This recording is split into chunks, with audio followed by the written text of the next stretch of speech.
தொழிற்சை தோரணை கட்டி ஏழு தந்தி விரதம் பிடிச்சு பொங்காவுக்கு இறங்க வச்சுக்கலாம். நேற்று கிடைச்ச எடுத்து தெரிஞ்சுக்கலாம்.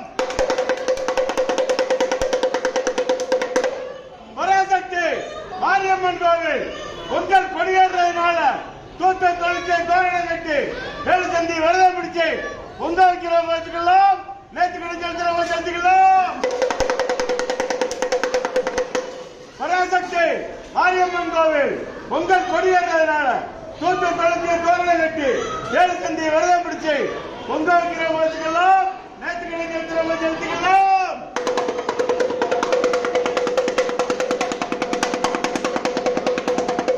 பராசக்தி மாரியம்மன் கோவில் பொங்கல் சாட்டி கொடியேற்றதுனால விரதம் இருக்கலாம். நேற்று